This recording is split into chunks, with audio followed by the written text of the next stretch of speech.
Hi, guys. Welcome to Mahogany Honey, the podcast. I am so excited today. We have a Dominican writer, producer. Oh my goodness, a filmmaker in the making. Like, I love this. You guys, you have to check out her web series, Pineapple Diaries. And I want to just say that pretty much my mom was able to sit through it and she was captivated by it. So this is something that you can definitely watch with your parents. Please check it out. So let me just right into who we're introducing. Today we have Paloma Valenzuela. I want to make sure that I say your last name right because I always feel like I at times my Spanish could be a little bit better.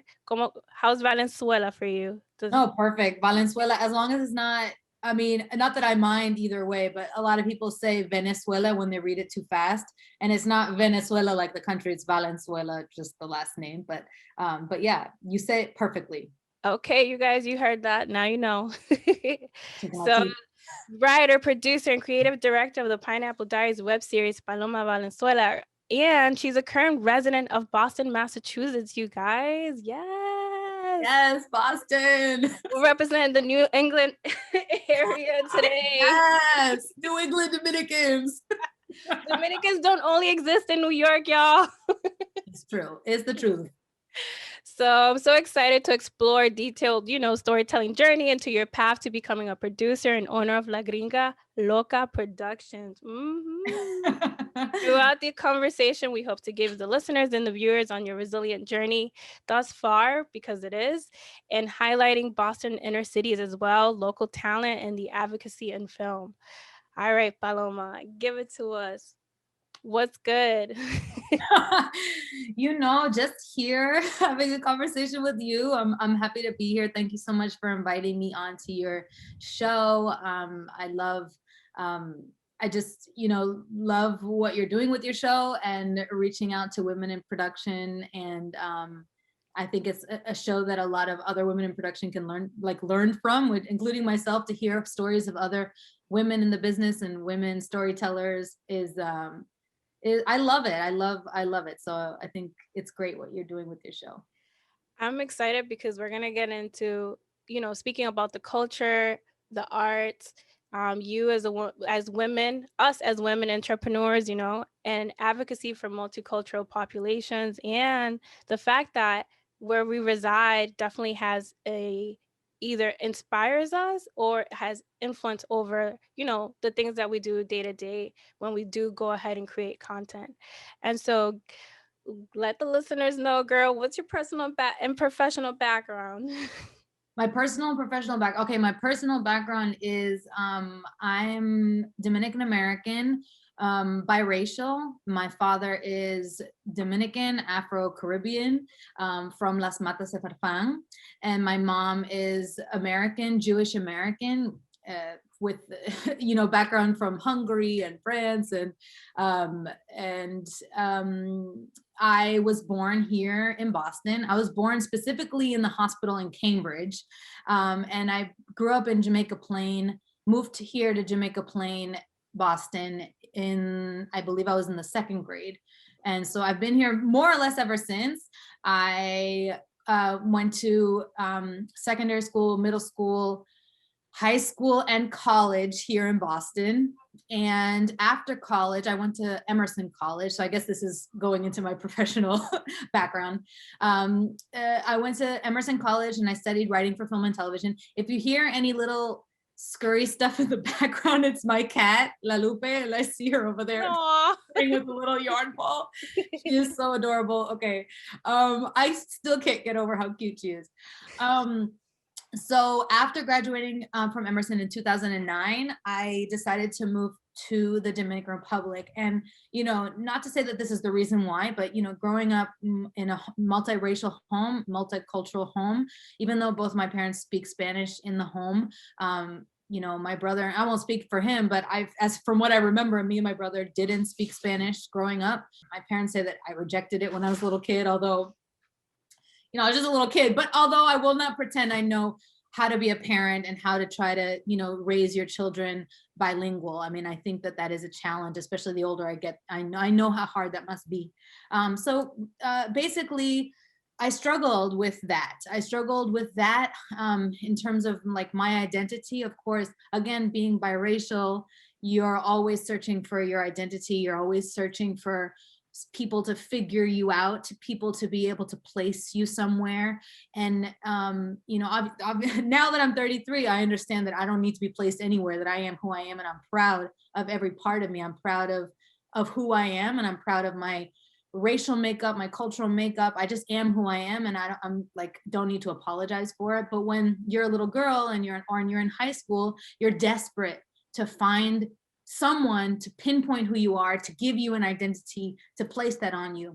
Right. And because I didn't speak Spanish, I felt that I would never be placed in the Latinx community, that I would not ever be really regarded as someone who is Dominican if I don't speak the language.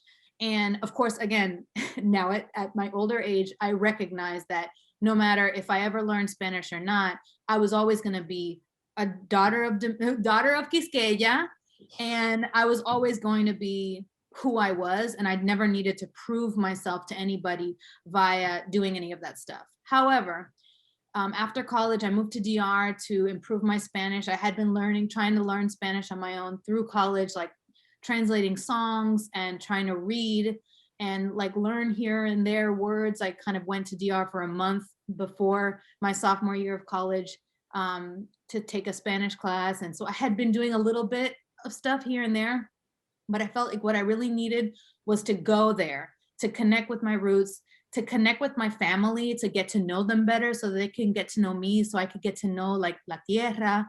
And so I moved to DR in 2009. I lived there for 5 years.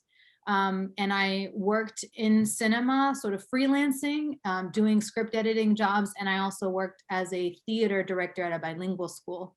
And then, yeah, in 2014, I moved back to Boston. And that's when I created my show. So I've been working in the arts in DR and here since 2009. So yeah, how long is that? That's a while.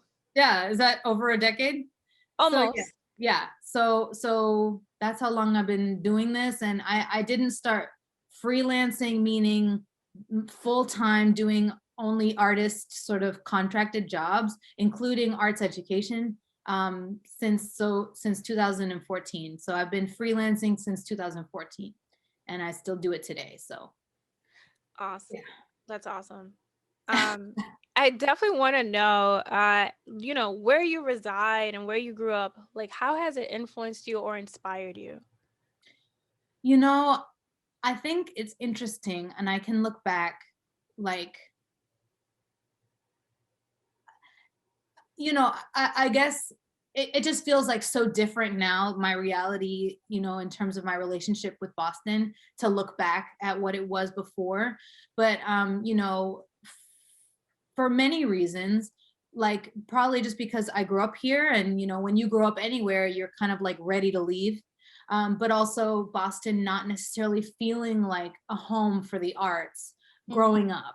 So even though I went to the only arts public high school here in Boston, Boston Arts Academy, which was a gift of my life to be able to do that, I know for a fact that because I went to that high school, I was able to cultivate the confidence to believe that I can be an artist for the rest of my life. You know what I mean? Like I never, you know, being surrounded by adults and peers who are all artists and have their goals be to become artists and live an artist life, et cetera, et cetera. There's not like this energy of you need to have a backup plan, or this is stupid, this is not viable, like you will never make it. I never felt that way. I always felt like I was surrounded by encouragement. You can do this, like, you know, you can continue on this path to be a writer, go on, keep learning, keep growing, keep doing it. That's how I felt my like high school career was like.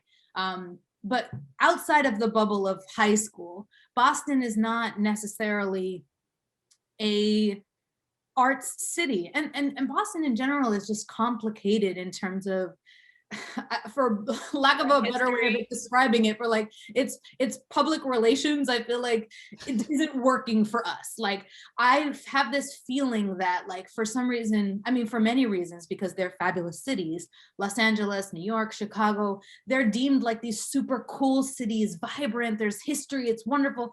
And I feel like as soon as I step outside of Boston, I feel like Boston doesn't have that kind of reputation. It doesn't have a reputation for being cool. It doesn't have a reputation for even being diverse. It doesn't have a reputation for even its communities of color, which is the majority of the communities in this city, or for its arts, the heartbeat of its arts community here in Boston. It just doesn't have that kind of reputation outside of the city.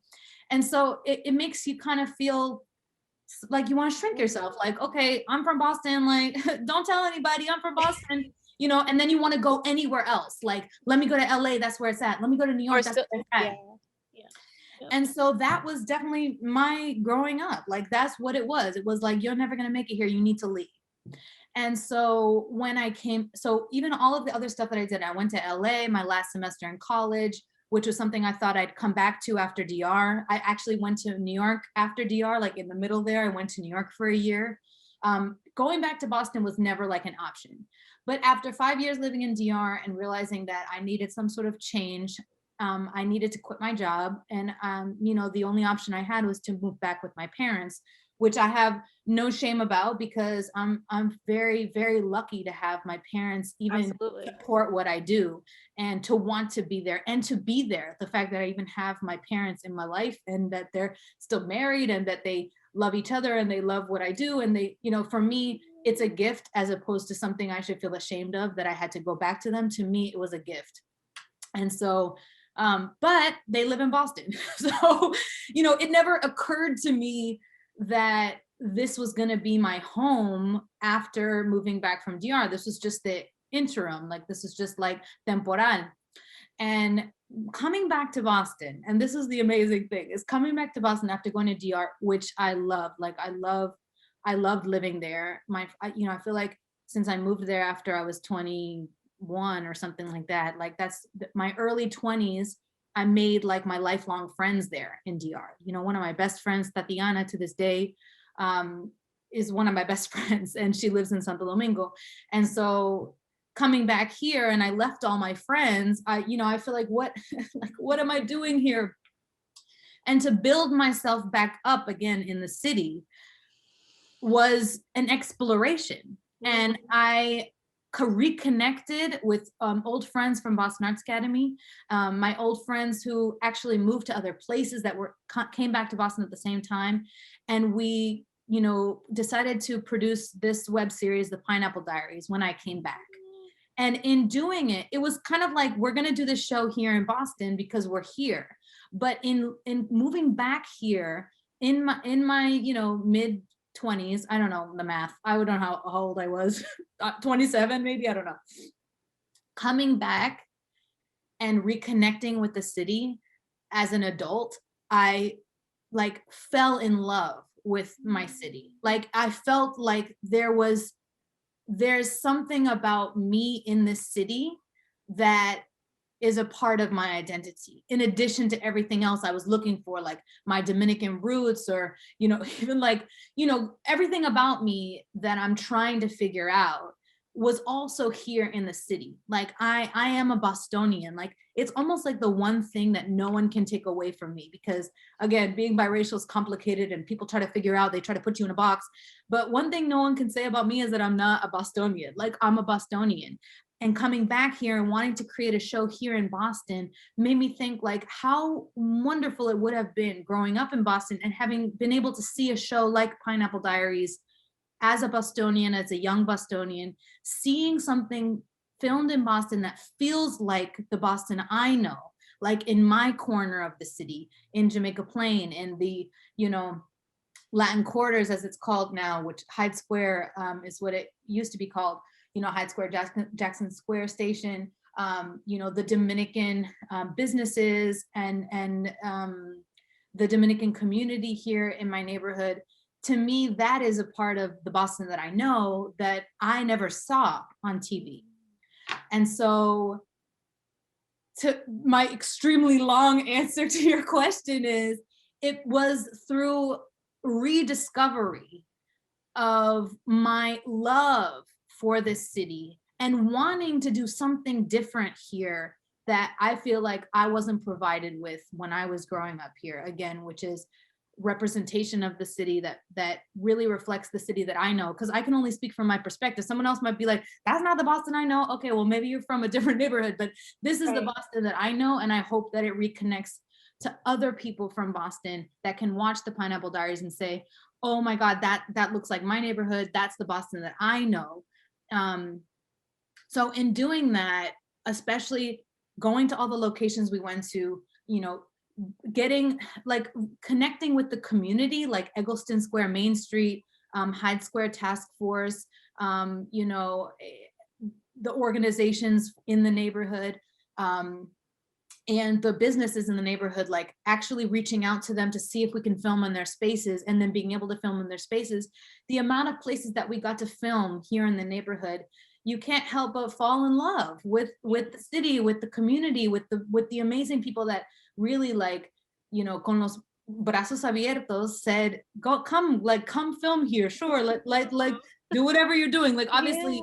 we're not famous, and we, you know, we never were, but for sure people might know the show a little bit more now than they did when we started. But when we started, no one even knew what we were doing, and they still, like, were so welcoming to let us film and let us create something and dance and frolic in the streets, and nobody batted an eye. Like, you know, that experience of creating the show made me fall in love with the city and made me know for a fact that whatever it is that I do, because who knows, I want to live here all my life. I don't know that. But I do know that it will always be important to me to create something in Boston that does something different than what I think has been previously created or reflected of Boston, which is, again, to me, the Boston that I know, which is the arts community in Boston, the communities of color in Boston, and the neighborhoods of Boston, which I think don't get enough attention, and they're the most vibrant part of the city. Like, the most important parts of the city are Roxbury,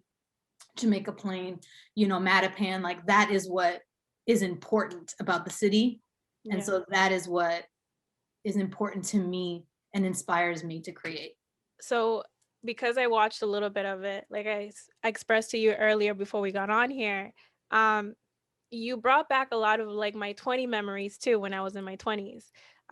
Because the areas that you're mentioning are the areas that I used to move in and navigate as well with my friends. Even Mhm. though I live in the South Coast area, I live a little bit, you know, not up so north than you do. But I would go out of the area that I live in to go have the experiences that you literally put on the web series. Yes, I love that. I love that. So it was so refreshing to see that, because at times I had the same relationship that you felt with Boston, almost like I have to leave the Hmm. state in order to like expand and like pretty much how I feel inside about who I am. You know, you feel like you're like this sancocho inside and you just want everybody to like see it, you know? And I I love felt that that's what your show was. Your show was like, look at this, look at all Oh, the oh, that vibrant. give me little goosebumps. That makes me, I love that. I never thought about it like that, but I love that. So yeah, it definitely felt that way. And like I said, I love the fact that it's Spanglish, because my mom's a Gemini and it's hard for her to like literally sit and get like pay attention to something. So the fact that she even sat down for like 10 minutes with me to like watch it says a lot. Oh, I feel honored. Tell her thank you so much. I'm so glad she enjoyed whatever she watched. I'm glad she saw it. She did. She enjoyed it. I love She enjoyed the Maite character when she was going through the egg ovulation party, the egg Oh, party thing. yes, yes. Oh my gosh, that was a chaotic day. But fun. That was fun to film. But yeah, I love that one too. So she loved that dialogue between, you know, daughter and mom that was Oh going yeah. on. And then I do want to get into, because I do feel like Dominican Republic, your experience there. I remember when we initially did the meet and greet, you expressed to me how like the filmmaking industry there is actually very advanced. So I wanted to touch up on that because I feel like that's important. Oh yeah. you know, when I first moved to DR, I feel like it was like a budding, definitely like a budding industry. You know, the greats, the pioneers of cine in DR, Angel Muñiz, Alfonso Rodriguez, you know, have been creating work in DR prior to that, you know, even in the 90s and the 80s even. But in 2009, it was, again, it was budding. Like there were some movies that were being made, and they had the, you know, the emerging ley de cine, and you know, the sort of cine, ministerio de cine in DR was a big part of the allowance for more films to be made in DR. The only one at the time was Quitasueño, which was in Estudio Quitasueño in Quitasueño in Jaina, which was Angel Muñiz's studio. And I went there, and it was amazing to me, the innovation, you know, just the creativity and the just the passion that Angel Muñiz had to create a space in DR where other people can come and create their films, not just Angel Muñiz, but other people could rent out the studio space and create their, you know, create their sets and film their films. And the industry just kept growing, like after 2009 to today, where not only is the Dominican Republic and Dominican filmmakers, Dominican crews creating and films and telling their stories. Also, you know, a lot of films, like American films, are filmed in DR. For instance, a scene from If Beale Street Could Talk was set in Puerto Rico, but it was actually filmed in the Dominican Republic. And Fast and the Furious, and I don't know how many other films, like American films or European films, that were filmed in Dominican Republic. So it is it's a very booming industry. And the most important part about it, to me, is the fact that it is a place where Dominican artists can consistently work. And it's an amazing thing. Like the amount of talent in the Dominican Republic, you know, with the young people, I say young people, but I mean like my contemporaries as well, you know, photographers, sound designers, editors, motion graphic designers, directors, screenwriters. I mean, there's so much talent in the Dominican Republic. And so what I think is so beautiful about the industry being booming is that so much talent is given the opportunity to create. And I hope that it just keeps growing, because it's a beautiful thing. And I worked on 3 different feature films in DR as a second assistant director, and the experience has been amazing. And, you know, I've made lifelong friends, and it's just a beautiful thing. Like, I truly miss it. Now that I'm thinking about it, obviously it's really sad. I haven't been back, you know, because of coronavirus and all this, but I miss the island. I miss my friends, and I miss working in the industry in DR, and hope to go back to it. And I hope to direct my own feature film in DR, to work with the incredible talented people in DR, because I'm telling you, Girl, you might be manifesting right now. I mean, words. it's been my dream. I say it to everybody. I tell them, like, my dream since basically starting to learn how to screenwrite is that I wanted to create a movie in the Dominican Republic. So it's still a dream today. So. Universe, work your magic. You heard her. We're gonna pace ourselves. We're gonna pace ourselves. But I never lose my eye on the prize. So hopefully you stating that here will help amplify your dream to the universe. Who knows? I hope so. Si Dios quiere, si Dios quiere. So I want to know, what do you think the future looks like for women in production? Well, you know, the future of women in production is like, I mean, to me, it's always been here, and it's here now, in the sense that, you know, the amount of women working in production and creating amazing work, and, you know, female storytellers that are out there doing their thing. It's undeniable that the work is excellent. You know, that not only like is it necessary, to have stories be told by many different perspectives. So the fact that, you know, if we live in a world where we're only receiving stories told by men, you know, heteronormative cis men, you know, we're not getting the amount of stories that would be reflective of the world or even the people in the audience. So, you know, it's so important that women continue to push to tell their stories and be assertive in being the ones to tell their stories the way they want to tell them. And when you see women, and I, you know, say women, WOMXN, Yes. and you see women telling their story the way that they want to tell their story, it always creates excellence. And I don't mean to say this just because I'm a woman, but obviously I stan all women. And I just feel that it's also almost objective to say that the work that women put out is excellent. And you know, you look at things like the Golden Globes and the Oscars, like barely ever nominating women, and to me it's ridiculous. It's just as ridiculous as the other issues of, you know, inclusivity across the board. Is this idea that like as if it's hard. It's not hard. You know, the work that is done by, you know, communities of color, the work by, you know, Black filmmakers, Latinx filmmakers is excellent. You do not need to do that much work to find amazing films created by filmmakers of color. It is not hard.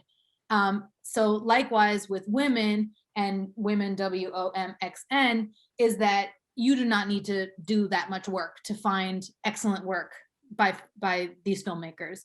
So to me, the future of women in production, again, is like it's already here because women are already creating amazing work and women are already trailblazing and doing the damn thing. Because I can make a whole list of the amount of screenwriters, showrunners, directors out there that are just creating excellence.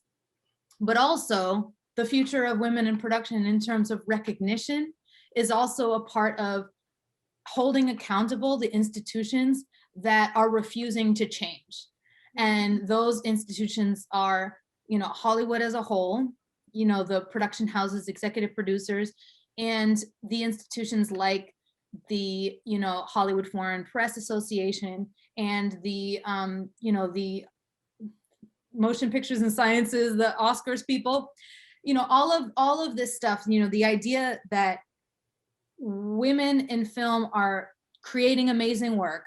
There's amazing storytelling going on. There's excellent photography, filmmaking. There's just excellence happening. And yet these institutions still are only giving accolade to white male filmmakers. So that needs to change. That needs to change. There needs to be more women on those boards. There need to be more women executive producers. And even though it sounds archaic, there's still this idea that like all female casts, all female stories won't sell. And yet when you see the numbers, it's never the case. It's the same concept people have about Black stories. That they're not going to sell. And yet when you see it, it's the complete opposite of what has been projected. For instance, Black Panther is one of the best-selling films, you know, ever. And don't quote me on that, but I'm sure it was really well watched. So there are these ideas that like, oh, well, all female, whatever is not going to sell and all this, but they're always wrong. They're always wrong. And so these institutions need to change to like allow for the pathway for women to just continue to do the excellent work that they're doing and to receive the recognition that they need. And a lot of people will be like, well, that stuff is stupid. Like, who cares about awards? But like, it matters. Like, I mean, you're lying if you say it doesn't matter. It matters. Recognition matters. You know, recognition from institutions like that matter. And they also open doors for more opportunities. So you can't deny, I guess, that they matter. How do you think, and specifically, and I want to speak to the New England area, what do you think as women we may need to advocate for more, or where we need to probably just push or persevere more in when it comes to production? I think but wherever you are in the world, creating art, I feel like it's really imperative to be intentional about maybe going out and searching for women to put on your crew, women to hire, but for behind the scenes, behind the camera.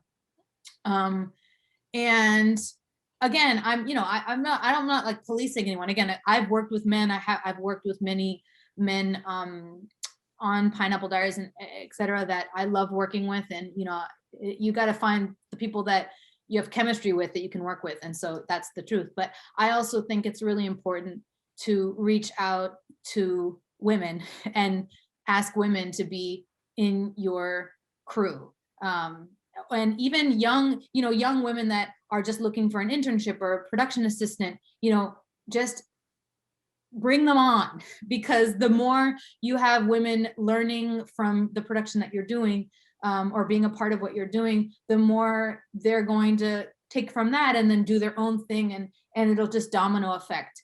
I think that's probably one thing I would say that women, I'm not saying that they don't, because I believe that they do, but I would say women should continue to advocate for other women, because I think that it's like, power in numbers, and like I said, it's not hard like to find obviously talented and capable women. I mean, it's such a stupid thing to say because it's so obvious, but of course it's not hard. And so, if you can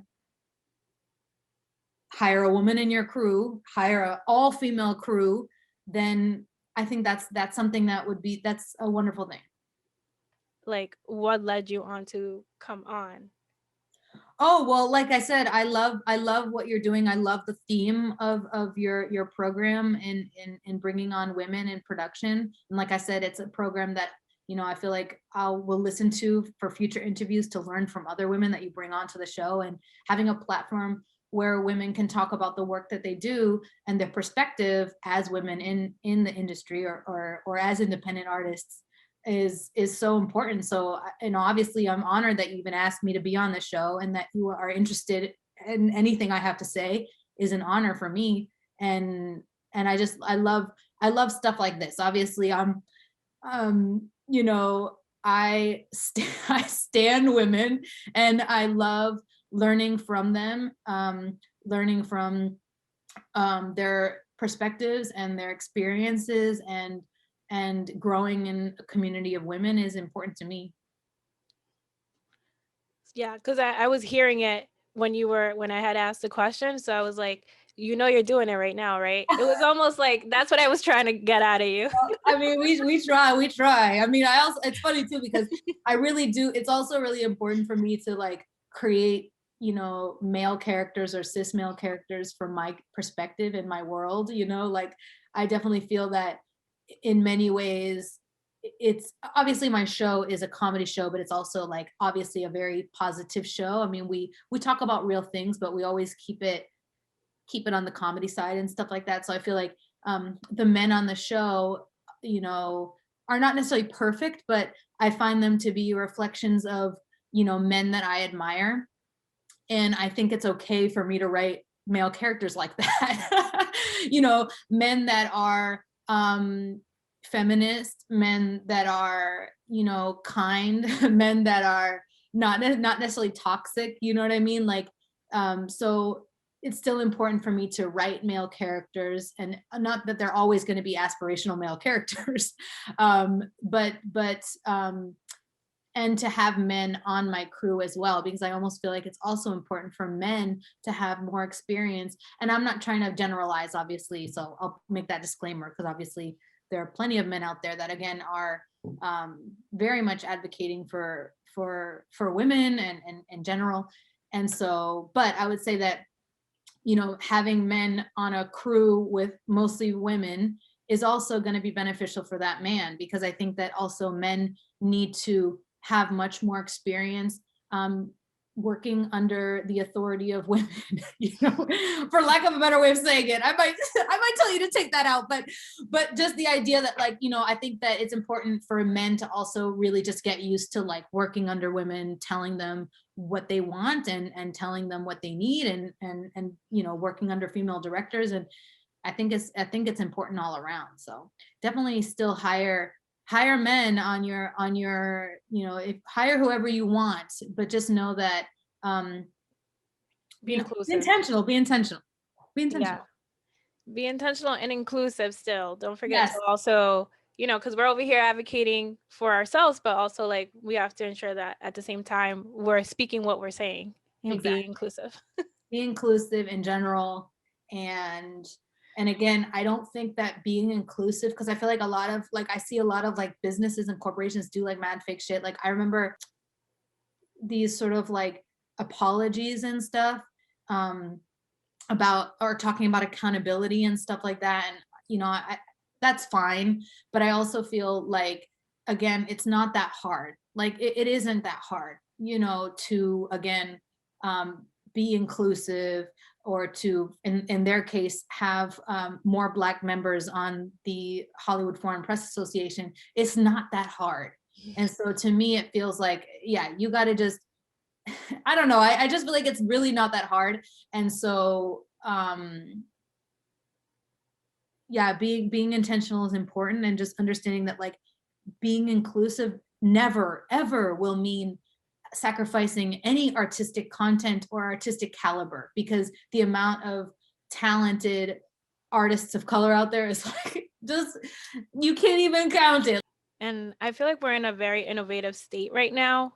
And I think that the baton has been passed down to us, the millennials. And so it's almost like we're driving the car now, So it's just exciting times, and that this leads me into your next question, where do you see Boston's local talent in the arts, specifically in film, looking like in 10 years? I don't know. I will say this as like a message to everyone in Boston who decides to leave. Like, I hear you. Like, no judgment whatsoever. I think that everyone's career path is individual, and it's their choice. And I think that for those super talented Bostonians that decide that they want to move to LA or move to New York to continue their careers in a way that feels more fruitful, I hear it, and it's going to keep happening unless Boston, continues to try to cultivate space for us artists in the city, especially artists of color. So I think that that's probably going to keep happening. Artists leaving to go, continue their careers in a space that is going to offer them much more opportunity and abundance. So I think that it's just important for Boston to, be a place where more films can be filmed. I think that more studios should exist here. One of my dreams, I guess, we're talking about all my dreams. This one's going to be an extra hard one, maybe harder than the other dream I had. But I would love to one day like have, a studio like soundstage space here in Boston where people could rent the space and do whatever they wanted, music videos, films, short films, projects, whatever it might be. I would love to have like an actual space for La Gringa Loca Productions where people could come, have a space to create here that would be catering to, my communities and the artist communities of color here in Boston. And so that's a big dream of mine. But even if I don't get to do it before someone else does, I hope that it just exists, that there just are production spaces here for people to create work. And then obviously the bigger sort of doors opening for productions outside of Boston to come and create their films here. And that there be also, and this is just me rambling at this point, but that there be like just more films that are set in Boston that feel like Boston to the rest of us. Because no shade at all to anyone who's created films in Boston, like no shade at all, because it's from their perspective and I respect that. But like a lot of the sort of like all white sort of Southier mafia movies set in Boston don't necessarily feel like an authentic Boston to me. Not to say that it's not real to someone else, but to me. And so I just feel like I wish that there would be a little bit more films set in Boston, not necessarily that they're filmed in Boston, then some neutral city that no one ever knows what's going on. No, I mean like that that a movie be set in Boston, that it feels like Boston, that we're seeing the Boston landscape, and that the crew is made up of Boston artists, or that there be Bostonians in the film. All of that, like, so I feel like that is a hopeful future for Boston, just a little bit more opportunities for us to continue to create here, so that we don't necessarily always feel the need to leave. Yeah, and just more visibility about how you said the diversity aspect of Boston, because like a lot of the representation when we do films and about Boston is almost like you have to hire like a different actor from like who's not from the area, like to come on to, and I'm just like, oh, you guys missed the mark again, Right. And exactly, it's like, if people outside of Boston literally have no concept of any communities of color in Boston, or even like the Black history here in Boston, then there's clearly an issue with the public relations of this city. Like, they're clearly not projecting the city the way it really is, and that's an issue. And I hope that more artists continue to create shows or films that do project a Boston that feels authentic to the communities of Boston that I think are marginalized and forgotten when in the conversation of Boston. Like, we are left out, like we're like as if we don't exist. And so that's also a hope that I have for the future of Boston, that we see more of that. Well, I have enjoyed this conversation and learned so much. And before we let go, I definitely want to know, where are you now in your journey? And yeah, all those great things. Well, thank you so much. I really enjoyed this conversation too. But yeah, I where am I now? I think that it's hard to say, just because like every time you say anything now, you have to like make a disclaimer that it's like from the before times, or we're currently in this pandemic. And so I think a lot of people probably are just trying to survive, survival. Especially this year. I'm grateful for shelter, nourishment. I'm grateful for my family being close by. I'm grateful to have my parents in my life, and my brother, and my sister-in-law, my nephew. And I'm grateful just to have work.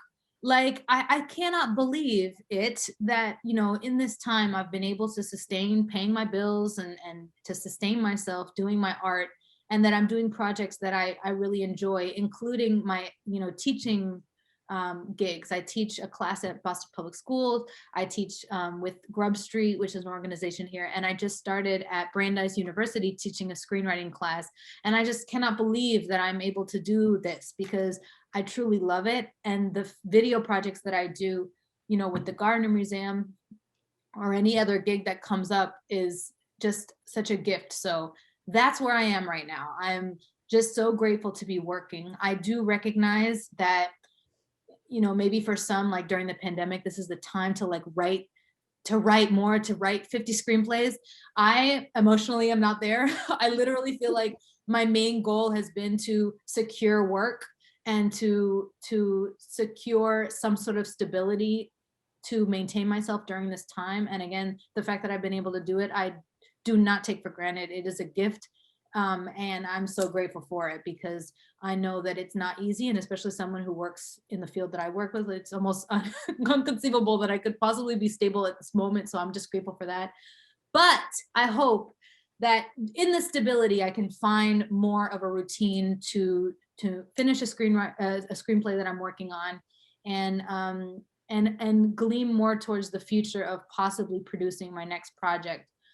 But since we're still like in the middle of this pandemic, I'm trying to be easy on myself and not try to think to myself like, oh, I should be doing more, I should be producing more, I should be, I feel like, I don't know, that kind of thinking is so unhelpful. And I just feel like, the best that I can do right now is do what I'm doing, and have a hopeful, positive outlook for the future, that I can produce something new en el futuro cercano.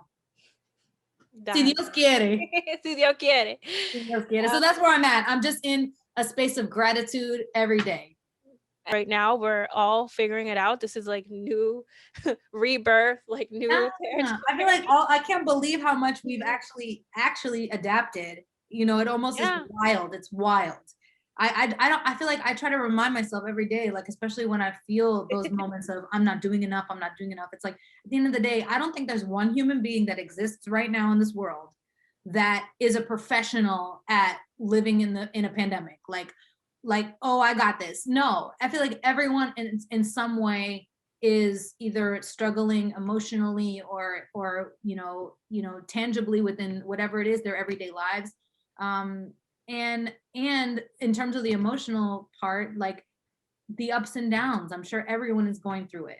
So yeah, I think it's good to remind ourselves like that, no one's asking us to be professional pandemic livers. That's not, you know what I mean? Like, I feel like that's a quotable moment that I'll probably put up. no, please, livers. No, but we're not like nobody knows what they're doing, and everyone's trying their best. And I think that that's the most you can ask of yourself, is just like, try your best, be easy on yourself. Yeah. So our takeaways, any suggestions, tools, advice to the listeners aside from not being professional Okay. Well, that is the advice. Don't ever put so much pressure on yourself that you need to be like, like as if you need to know what you're doing right now. Nobody does. And I think everyone's trying their best. So that would be my advice. In general, that's what I would say. If you're an artist right now and at any moment you felt pressure that you weren't doing enough, just know that like existing every day, getting through every day, and just trying your best is enough. And of course, you're enough. And it's never beneficial to compare yourself or your career path with anyone, but especially right now, it is just nonsensical. Like, just don't do it. Don't compare your career path to other people, or if other people are producing more work than you are in the middle of this pandemic, like all power to them, but everyone has their own path, and you just have to trust in your path. Yeah. So where can we find you? Give us your social links. My YouTube is basically, you could just go youtube.com/La Gringa Loca. And you'll find the Pineapple Diaries there, or any other miscellaneous videos that I might have done will be on that page. And that's probably it. I'm working on my website, so I won't direct you there, although you could probably easily find it, but I'm working on it. I want to remix it this year. All right. And then any links or references that you might want to add, or? Oh, I can't think of anything right now. Maybe I'll email you anything later. Any inspirational books that changed your life, that led you on the path that you are now? No, nothing like that. Oh, I don't know. Obviously, like, the Sid Field books are like classics when you're starting to learn screenwriting. There's a book called Save the Cat, which I think is a really great book about plot structure, and has a really great perspective on analyzing plot structure. And to me, it's a good one. It's one that I definitely like flip back to whenever I'm trying to outline a story. Not that people need to be formulaic, but the structures are there to guide you, and then you break the rules where you want to and stuff like that. But I just love the science of the plot structures, and when you watch a movie, recognizing what the plot structure is, I just love it. So yeah, those would be good ones. Like, just classic screenwriting books definitely help me. And certainly reading a lot of plays growing up were important to me. Tennessee Williams plays, August Wilson's one of my favorite playwrights. So yeah, I think reading plays and reading screenplays is also something I would suggest to, writers or, aspiring writers. I think that, although everyone's a writer, but you know what I mean? Like, people who are interested in screenwriting, reading screenplays, like if you really loved a movie, Google it to see if you can find the PDF of the screenplay and read it. And I think that there's nothing more fun than that. And you learn a lot. You do. I took a course, so I vouch everything she's saying. Yes. Okay, good. I'm like sometimes I'm like, am I talking bullshit? I don't know. But this is just I will pull out my little notebook. I literally have like notes from my screenwriting 101 class. So yeah. Yay. I got you. Yes. If I'm ever teaching a class at GrubStreet, I'm gonna send you the link and maybe you could take a class with me. I'll do it, girl. Don't tease me with a good time. I'm not kidding. I do teach classes sometimes, like adult classes at GrubStreet, and everything's virtual now. So I'll let you know. Facts. Well, listeners and viewers, we are exiting out and letting you guys go. Until next time, we say bye together. Bye. Bye. Thank you so much, Alexa. Bye.